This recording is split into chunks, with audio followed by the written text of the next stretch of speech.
મિત્રો, આપણે સવારે ઉઠીને ચા પાણી નાસ્તો કરતા હોઈએ છીએ, પરંતુ આજે એક એવા સરસ મજાના આયુર્વેદિક ઉકાળા વિશે વાત કરવાની છે કે આ સવારે નરણા કોઠે 1 કપ પીવાથી તમને શરીરમાં કફજન્ય રોગો થયા હોય તો તે મટવા લાગે છે, અને કાં તો થતા જ નથી. જે લોકો સમયાંતરે આ પ્રકારનો આયુર્વેદિક ઉકાળો પીશે એને કફજન્ય રોગો થતા જ નથી. ઇમ્યુનિટી પાવર વધી જશે, રોગો સામે લડવાની ક્ષમતા વધી જશે, અને 2 ઋતુનું મિલન થાય કે એક ઋતુનો સંધિકાળ પૂરો થાય અને બીજી ઋતુનો સંધિકાળ શરૂ થાય, એમાં જે શરદી ઉધરસ કફ કે કફજન્ય તાવ કે H3N2 જેવા વાયરસ આ બધું જ શાંત રહેશે, કારણ કે કફ જ તમારો શરીરમાંથી ખેંચીને બહાર કાઢવાનું કામ આયુર્વેદિક ઉકાળો કરે છે.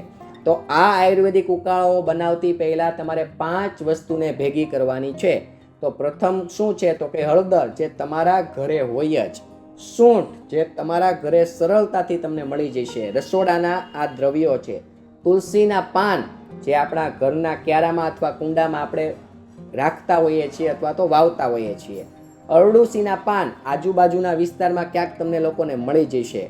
અને ગળોના લીલી ગળો, અને જો લીલી ગળો ન મળે તમને તો ગળોનું ચૂર્ણ પણ બજારમાંથી તમને આયુર્વેદિક સ્ટોરે સરળતાથી ઉપલબ્ધ થઈ જશે. પરંતુ ગળો કેવી લેવાની? લીમડા ઉપર ચડેલી ગળો.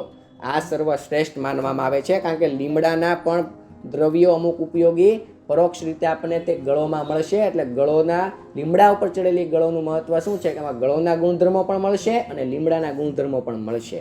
હવે આ 5 વસ્તુ તમે ભેગી કરી લેવાની છે. ત્યારબાદ શું કરવાનું છે કે એક તપેલીમાં 1 ગ્લાસ પાણી લેવાનું, બરાબર. એમાં તમારે 2 ચપટી હળદર નાખવાની, પછી થોડોક તમારે તુલસીના પાન એટલે કે 4 થી 5 તુલસીના પાન નાખવાના.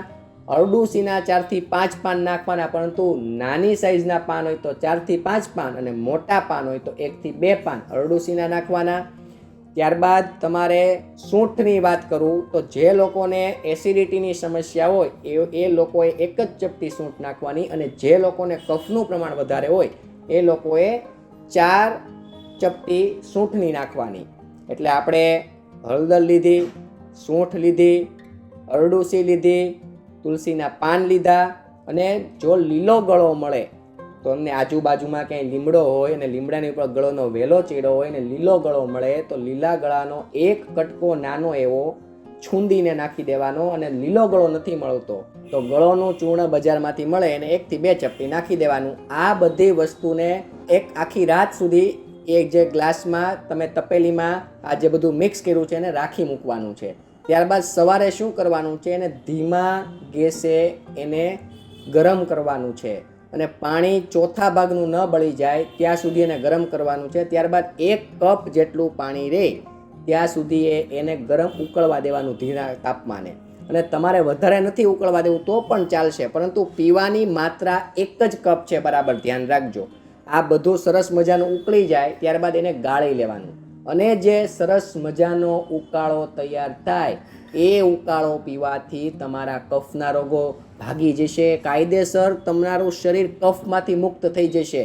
તમારી રોગ પ્રતિકારક શક્તિ, ઇમ્યુનિટી પાવર, રોગો સામે લડવાની જે ક્ષમતા છે, જે લોકો વારંવાર બીમાર પડી જતા હોય, જે લોકોને ક્યાંક ને ક્યાંક ઊભું જોઈએ, વારંવાર દવાખાને જવું પડતું હોય, આ તમામ લોકો માટે આ પ્રયોગ ખૂબ જ અક્ષીર છે, ખૂબ જ ફાયદાકારક છે અને ખૂબ જ તમને નિરોગી રાખનાર છે. તો આ ઉકાળાનું સેવન તમે લોકો કરી શકો છો અને તમે લોકો નિરોગી રહી શકો છો. આપ સૌને મારા પ્રણામ. જય ધન્વંતરી.